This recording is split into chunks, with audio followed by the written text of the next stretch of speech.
Shalom, selamat malam Bapak Ibu yang saya kasih dalam Yesus Kristus Tuhan.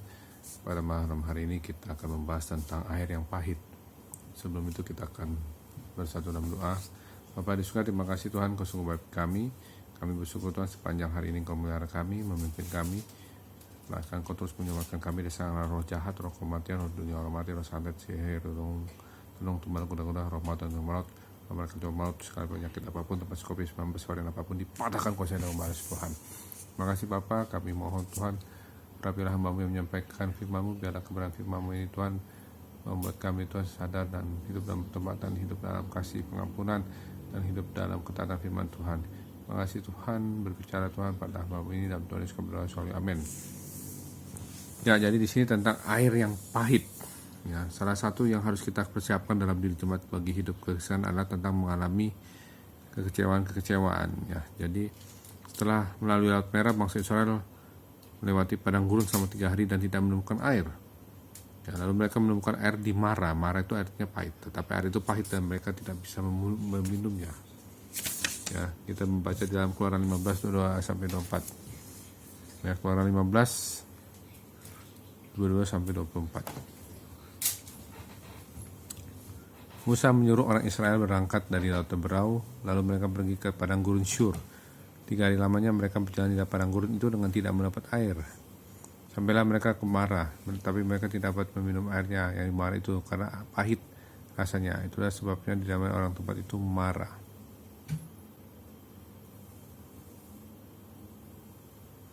Ya, jadi Mara itu artinya pahit.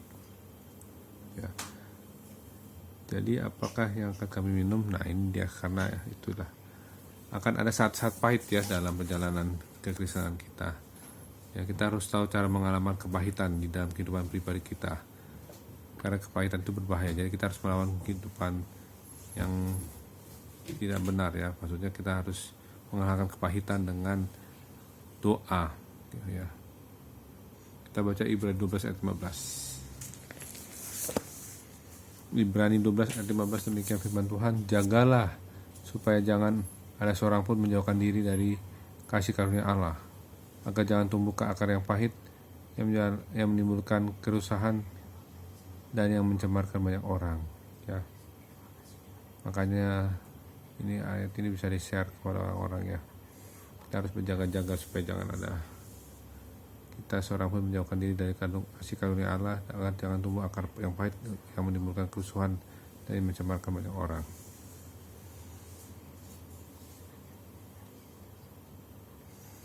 Jadi kepahitan itu adalah suatu seperti virus yang menular ya. Suatu akar kepahitan dalam satu orang dapat mencemarkan banyak orang. Ya, jadi kepahitan berlipat ganda. Ya, jadi kita harus ada 3 kunci untuk mengatasi kepahitan. Yang pertama, bawalah pengalaman dan perasaan-perasaan pahitmu kepada salib Kristus. Yang pertama adalah kita membawa permohonan ya, pengalaman dan perasaan-perasaan pahitmu itu kepada salib Kristus. Yang kedua, ampunilah orang yang telah bersalah kepadamu. Ya, kita harus berusaha mengampuni orang yang bersalah terhadap kami. Lupakanlah kesalahan yang telah dilakukan terhadapmu. Ya. Jadi pertama saya ulangi 3 kunci untuk mengalahkan kepahitan. Yang pertama, bawalah pengalaman dan perasaan pahitmu kepada salib Kristus, supaya dipakukan di salib Kristus ya. Yang kedua, ampunilah orang yang telah bersalah kepadamu. Ya, tadi kita sudah bahas, kita harus doa Bapa kami itu sering kita dengungkan ya. Ini juga mengingatkan kami untuk melakukan sering doa kami. Lupakanlah kesalahan yang telah dilakukan kepadamu. Jadi kita harus melupakan kesalahannya. Ya, jadi kita tidak bisa lagi tidak bebal atau bikin tambah menjarak menjadi marah-marah, tapi kita harap damai. Dan kita untuk kepahitan kita ada 3, bawalah pengalaman perasaan-perasaan baikmu kepada salib Kristus. Yang kedua, ampunilah orang yang telah bersalah kepada kamu dan lupakanlah. Ampunilah dan lupakanlah. Ya, baik. Amin. Kita satu dalam doa. Bapa Yesus, terima kasih Tuhan, Kau sungguh baik kami. Jadikan kami Tuhan supaya tidak jadi pendendam, tapi mau mengampuni dengan segala ketulusan hati kami. Terima kasih Tuhan, berikan kami tidur nyenyak, bahkan besok pagi jam 4 jam 5. Untuk dapat saat teduh kami berdoa dalam nama Tuhan Yesus Kristus Tuhan. Kuasa darah Allah Yesus Tuhan menguasai alam sadar bawah sadar kami. dalam apapun rencana Tuhan yang disediakan untuk tengah malam bagi aku dan semua keluarga kami, dan kami juga berdoa bagi mereka juga menyaksikan program ini dan keluarga mereka, supaya mereka dapat dalam Allah Yesus Tuhan. Kuasa alam sadar bahwa usaha kami dengan Roh Kudus, setelah kematian muda, setelah roh santai, setelah tenung tumbal kuda-kuda, roh maut dan maut, roh mereka jurmat, sekap penyakit apapun, tumbal dipatahkan kuasa dengan Allah Yesus Tuhan. Terima kasih Tuhan, dalam nama Tuhan Yesus kami berdoa sekali, amin. Ya, saksikan besok lagi selamat malam. Tuhan Yesus berkati. Shalom.